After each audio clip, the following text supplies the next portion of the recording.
और अपनी ज़िंदगी को अपनी ख्वाहिशात नफसानी के मुताबिक गुजारने पर मजबूर हो गया।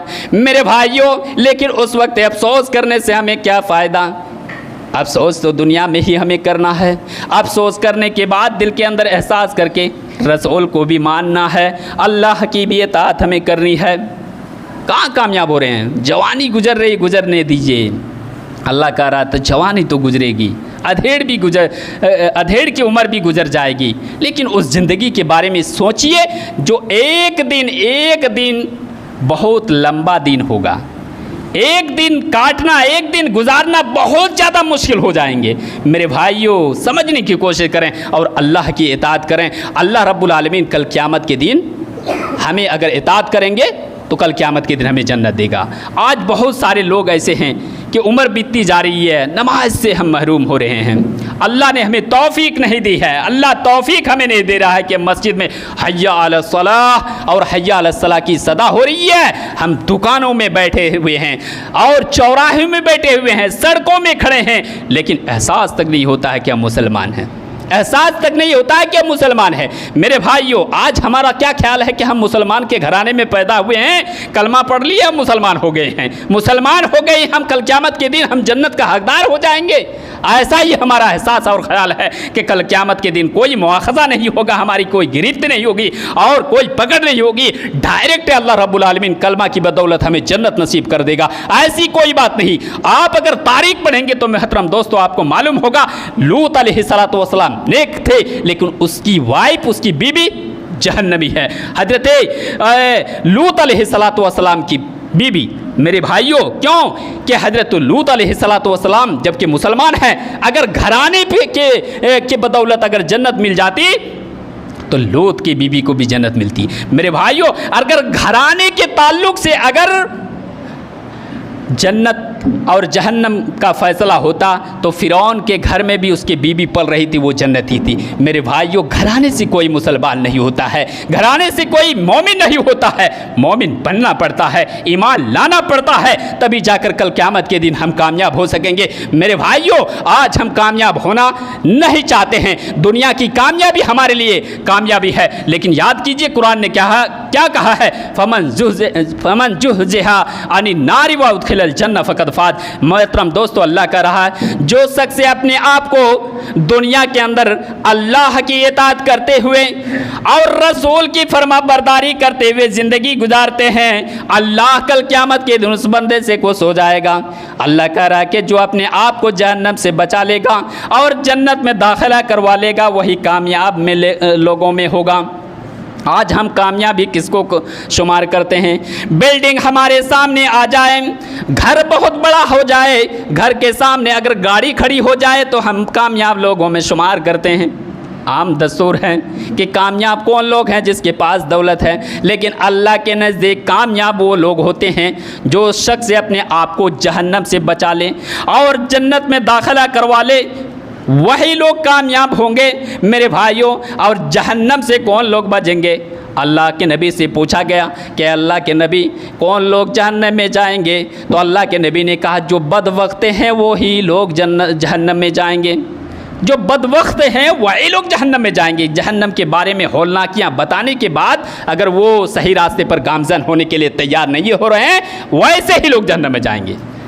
अल्लाह के नबी से पूछा गया ला यदखुलुन नारा इल्ला शकीयुन, क़ीला या रसूलल्लाह व मनिश शकीयुन। अल्लाह के नबी ने कहा कि जहन्नम में सिर्फ बदबख्ते ही लोग जाएंगे। सहाबा पूछ बैठते हैं कि अल्लाह के नबी बदबख्ते कौन लोग हैं? अल्लाह के नबी ने कहा कि जो लोग अल्लाह और उसके रसूल की इताअत नहीं करते हैं वो बदबख्ते हैं, जो अल्लाह की कही हुई बातों को नहीं मानते हैं वो बदबख्ते हैं। मेरे भाइयों, आज गौर कीजिए, क्या हम अल्लाह और उसके रसूल के बात को मानते हैं?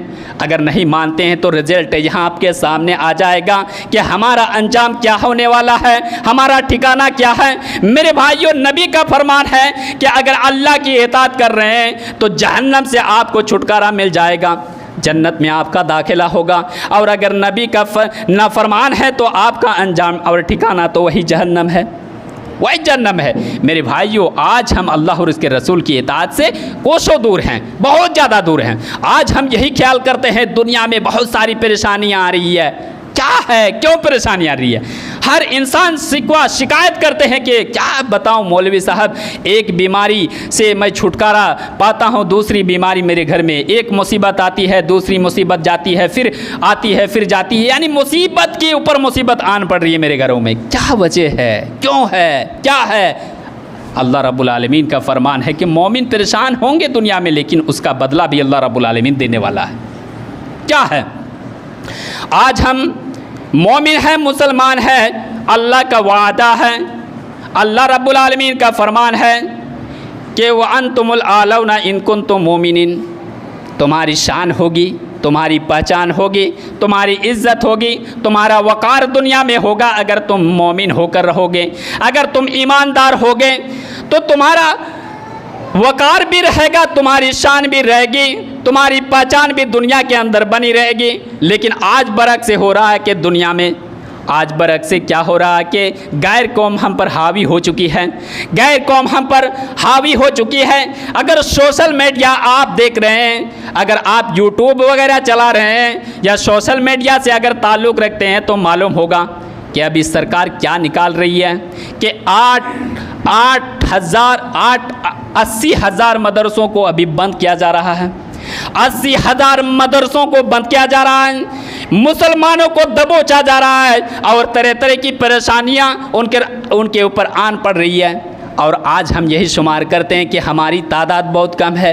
आज हम मुसलमान हैं, मुसलमानों की तादाद इंडिया में बहुत कम है। इस बात पर भरोसा करके हम अपनी ज़िंदगी गुजार रहे हैं कि अपनी तादाद की कमी की वजह से लोग मुझे मजबूर कर रहे हैं।